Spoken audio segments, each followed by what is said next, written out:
दोस्तों, राधे राधे, जय माता दी। आप सभी का स्वागत है हमारे चैनल बंदर की कथाएं में। आज मैं कहानी लेके आई हूँ कि ब्रह्म मुहूर्त में उठने से क्या होता है। ब्रह्म मुहूर्त में जो भी इंसान 3 बजे से 6 बजे के बीच में उठकर अगर ये काम करता है तो कितना भी अभागा मनुष्य है उसकी किस्मत खुल जाती है। तो चलिए कहानी को शुरू करते हैं। शिव जी ने कहा है, चाहे कितना ही अभागा मनुष्य हो, सुबह 3 बजे से 6 बजे उठकर ब्रह्म मुहूर्त में कर दो यह काम, जो चाहोगे वह मिल जाएगा।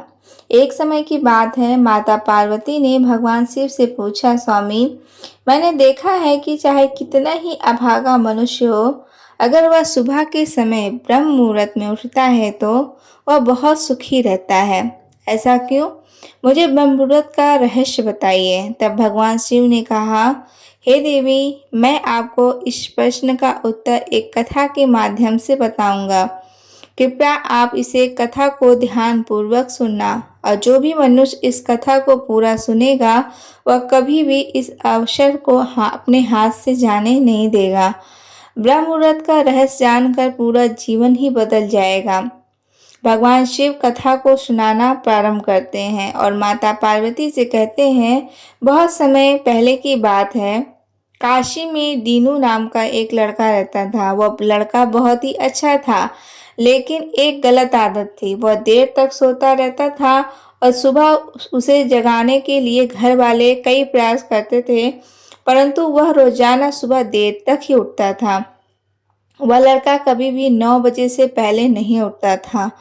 जब वह बालक था तब परिवार वालों ने सोचा, जब यह बड़ा हो जाएगा तो इसकी आदत में सुधार हो जाएगी।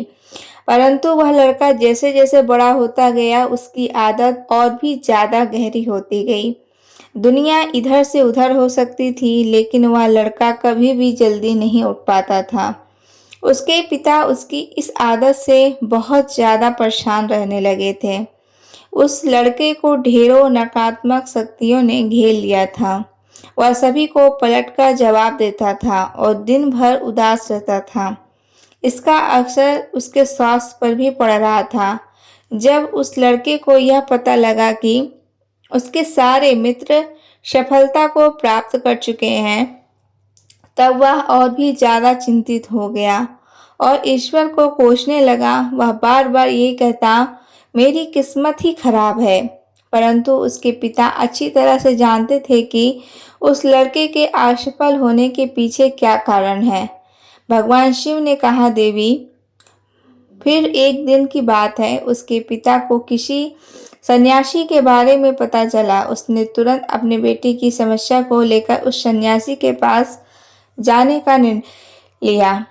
सन्यासी को बेटी की आदतों के बारे में बताया और सन्यासी ने कहा, कल आप अपने बेटे को इस आश्रम में आने को कहिए। फिर उस लड़के का पिता ने अपने घर की ओर चल दिया। उसे पता था कि अगर वह सीधे तरीके से अपने बेटे को सन्यासी से मिलने के लिए कहेगा तो वह कभी भी तैयार नहीं होगा। उसने अपने बेटे को अपने पास बुलाया और कहा, तुम्हारे सारे मित्र जीवन में सफलता प्राप्त कर चुके हैं, क्या तुम सफल नहीं होना चाहते हो? लड़के ने उत्तर दिया, जरूर पिताजी, परंतु जब भी मैं अपने मित्रों से उनकी सफलता का रहस्य पूछता हूँ तो वो सब मुझे कुछ नहीं बताते हैं। भगवान शिव ने कहा, देवी, फिर उसे के पिता ने कहा, मुझे यह रहस्य पता चल गया है, वह सभी क्यों सफल होते हैं। तब उस लड़के ने एक बड़ी उत्सुकता से पूछा, क्या पता चल गया है पिताजी? कृपया करके आप मुझे बताइए। उसके पिता ने कहा, कल सुबह तुम्हारे एक सन्यासी के आश्रम में जाकर उनसे मिलना।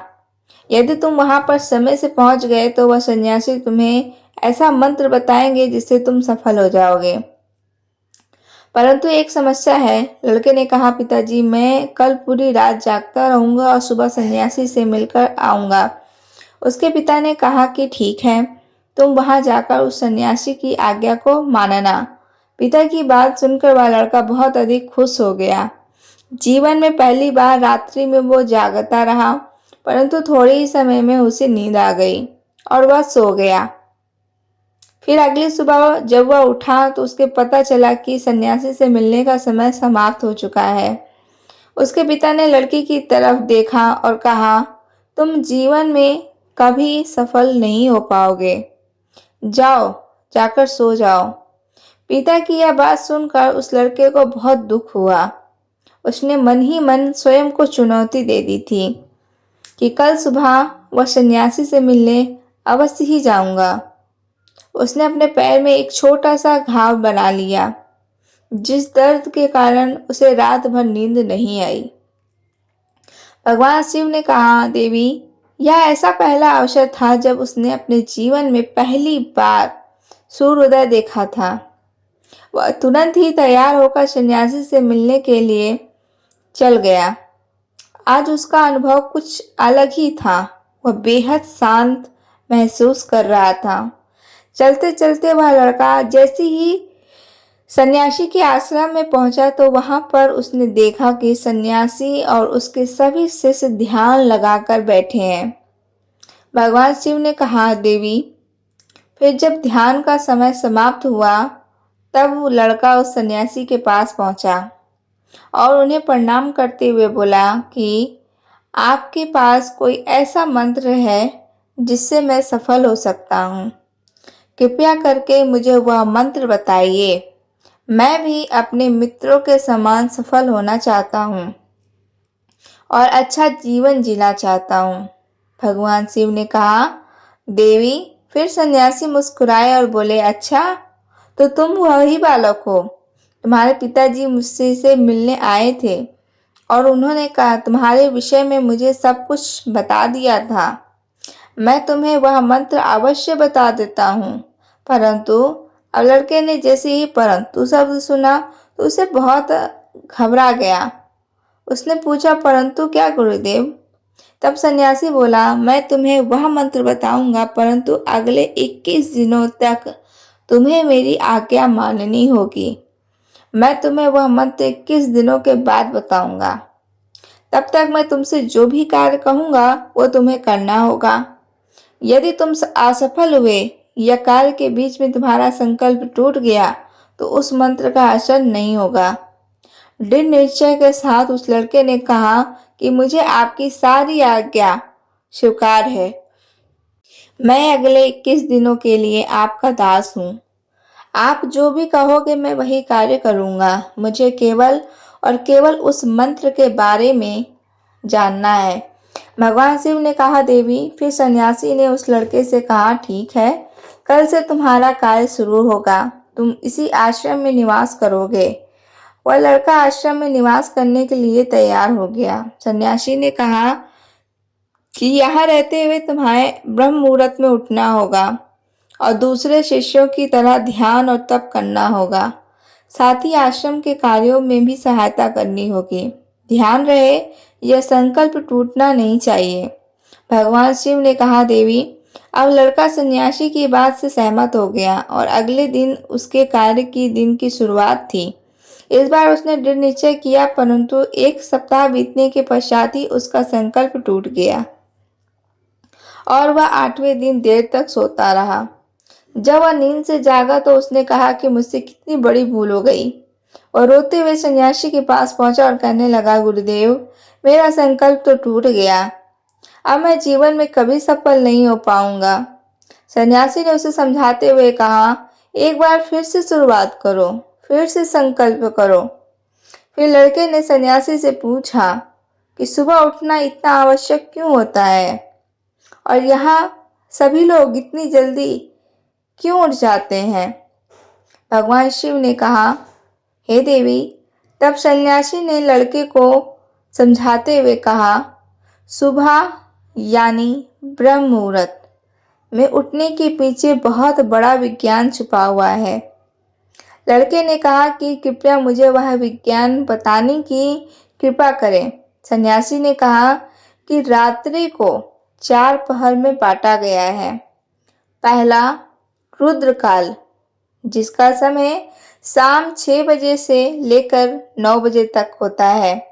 दूसरा राक्षस काल, समय रात्रि 9 बजे से लेकर 12 बजे तक होता है। और तीसरा गंधर्व काल, जिसका समय रात्रि में 12 बजे से 3 बजे तक होता है। और सबसे अंत में जो पहर आता है वो उसे मनोहर काल कहते हैं। इस समय को ब्रह्म मुहूर्त या अमृत बेला के नाम से भी जाना जाता है। इसका समय भोर 3 बजे से सुबह 6 बजे तक होता है। यह वह समय होता है जब पूरे संसार की नकारात्मक शक्तियां निष्क्रिय अवस्था में होती है और सकारात्मक शक्तियां सक्रिय होती हैं। ब्रह्म मुहूर्त अर्थात देव मुहूर्त। ब्रह्म मुहूर्त का अर्थ होता है देवताओं का समय होता है। भगवान शिव ने कहा, देवी व सन्यासी आगे कहता है, इस समय देवता धरती पर विचरण कर रहे होते हैं और जागृत मनुष्य पर उनका बड़ा ही सकारात्मक प्रभाव पड़ता है। ब्रह्म मुहूर्त ऐसा समय होता है जिसमें मनुष्य का मस्तिष्क बिल्कुल खाली होता है, जिसमें किसी प्रकार के कोई विचार नहीं होते और जब इस समय व्यक्ति अपनी पुस्तक खोलकर पाठ का अध्ययन करते हैं तो उन्हें सब कुछ जल्दी जल्दी याद भी हो जाता है और लंबे समय तक याद रहता है। यह ऐसा समय है जिसमें हम ज्ञान को समझने का प्रयास करते हैं। इस कारण आश्रम के सभी शिष्य और संसार में बहुत से ज्ञानी लोग ब्रह्म मुहूर्त में ही उठ जाते हैं और प्राचीन काल में रोशनी का स्रोत न होने के कारण लोग अपने दिन का समापन सूर्यास्त के साथ ही आरंभ सूर्योदय के साथ करते हैं। यह एक तरीका है जिसके मानव जीवन प्रकृति के साथ तालमेल बनाकर चलता है। भगवान शिव ने कहा कि देवी, फिर उस लड़के ने कहा, ठीक है, मैं कल से अपना संकल्प फिर से शुरू करता हूँ, परंतु ब्रह्म मुहूर्त में उठकर मुझे क्या क्या करना चाहिए। तब सन्यासी ने कहा कि ठीक है, मैं तुम्हें बताता हूँ कि ब्रह्म मुहूर्त में क्या करना चाहिए और कैसे करना चाहिए। सबसे पहले उठकर धरती माता पर पांव रखने से पहले धरती माता को प्रणाम करना चाहिए और अपनी दोनों हथेलियों को देखना चाहिए और ईश्वर को धन्यवाद देना चाहिए कि उन्होंने तुम्हें आज का सूर्योदय देखने का अवसर दिया। इसके बाद नित्य कर्म और स्नान करने से शरीर की ही नहीं बल्कि मन की भी शुद्धता भी हो पड़ती है। स्नान करने के पश्चात ध्यान की प्रक्रिया होती है। ब्रह्म मुहूर्त में ध्यान की अवधि 21 दिन तक होती है। यदि विधि का उपयोग तब किया जाता है जब अपनी कोई मनोकामना की पूर्ति चाहते हैं। यह ऐसा समय होता है जब व्यक्ति अपने आज्ञा चक्र को सक्रिय करने पर काम करते हैं। भगवान शिव ने कहा, देवी, आगे वह सन्यासी कहता है, आज्ञा चक्र दोनों भावों के बीच होता है। यह संकल्प का स्थान भी कहा जाता है। अगर इस चक्र पर ध्यान केंद्रित किया जाए और अपनी मनोकामना को बार बार दोहराया जाए तो मात्र 21 दिनों के भीतर वह मनोकामना पूरी हो जाती है। अगर आपके मन में कोई अधूरी मनोकामना है और आप उसे पूरी करना चाहते हैं, तब उसे सबसे पहले उस मनोकामना का स्पष्टीकरण कर लें। आपको क्या चाहिए, क्या निर्णय अवश्य कर लें। इसके बाद ध्यान की विधि शुरू कर दें। ब्रह्म मुहूर्त में स्नान करने के बाद एक ऐसा स्थान चुनें जहां पर वायु प्रवेश कर सके। ध्यान में शुद्ध प्राण और वायु का होना आवश्यक होता है। ध्यान की मुद्रा को रीढ़ की हड्डी सीधी होनी चाहिए, साथ ही गर्दन भी सीधी होनी चाहिए। सुखासन की अवस्था में दोनों हाथों को घुटने पर रखकर आंखें बंद करके बैठ जाएं और हाथों की मुट्ठी को बंद कर लें और 2-3 मिनट तक बिल्कुल शांत हो जाएं। जब आपका शरीर स्थिर हो जाए तब श्वास भी शांत हो जाए। तब उसके बाद आप अपना सारा ध्यान अग्रा चक्र पर लगाएं और दौरान लंबी गहरी सांस लें और सांस को रोक कर रखें। इस समय आप अपनी इच्छा को मन ही मन दोहराएं और अपने मन से इष्ट देव और देवी देवताओं और गुरुजनों का चिंतन करें। भगवान शिव ने कहा, देवी, उस सन्यासी ने कहा, जब सांस को रोकना कठिन हो जाए तब धीरे धीरे सांस को बाहर की ओर छोड़ें। सांस को नाक से भरें और मुख से बाहर छोड़ें। इस प्रक्रिया को 3 से 4 बार प्रतिदिन दोहराएं। ऐसा प्रतिदिन करने से आपकी जो मनोकामना व अवचेतना मन तक अवश्य पहुंच जाएगी और इच्छा पूर्ति जल्दी होगी। आज्ञा चक्र सक्रिय होता है और हमारी आज्ञा को पूरा करता है। सांस को रोक कर रखने के दौरान शरीर में आपातकाल की स्थिति हो जाती है, जिससे कि आप बेकार की बातें सोचने और विचार करने बैठते हैं। ब्रह्म मुहूर्त के समय ईश्वर की विशेष कृपा होती है और कोई भी व्यक्ति अपनी मनोकामना को इस समय दोहराता है तो उसकी इच्छा जल्द पूरी होती है। भगवान शिव ने कहा, देवी, इस प्रकार सन्यासी ने उस लड़के को ब्रह्म मुहूर्त का महत्व बताया और अगले 21 दिनों तक उस लड़के ने बड़े ही मन के साथ उस प्रक्रिया को पूरा किया।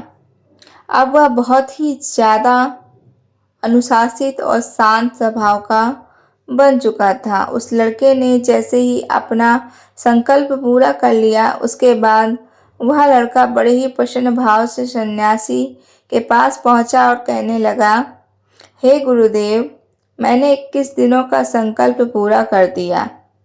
अब कृपया करके मुझे सफल होने का मंत्र बताइए। तब उस सन्यासी ने मुस्कुराते हुए कहा कि पिछले 21 दिनों में जो भी आभास तुम करते हुए आ रहे हो, वही तुम्हारा सफलता का मंत्र है। जो व्यक्ति ब्रह्म मुहूर्त में उठकर ध्यान प्रक्रिया को सही से करते हैं और जीवन में कभी असफल नहीं होते। तुम्हें ब्रह्म मुहूर्त का रहस्य पता चल चुका है, अब तुम उसे जीवन में प्रयत्न करो। तुम्हें जीवन के लक्ष्य और सफलता दोनों प्राप्त होगी। उस लड़के ने सन्यासी को धन्यवाद दिया और ब्रह्म मुहूर्त के नियमों का पालन जीवन पर्यंत तक करने का वादा किया।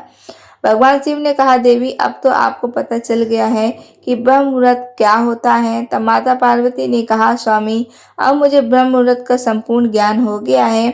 इतना कहकर माता पार्वती ने भगवान शिव को प्रणाम किया। और आपको ये अगर कहानी पसंद आई होगी, अगर वीडियो पसंद आई होगी, तो हमारे चैनल को सब्सक्राइब कर लीजिएगा, वीडियो को लाइक कर दीजिएगा, कमेंट सेक्शन में हर हर महादेव ज़रूर लिखिएगा। राधे राधे दोस्तों।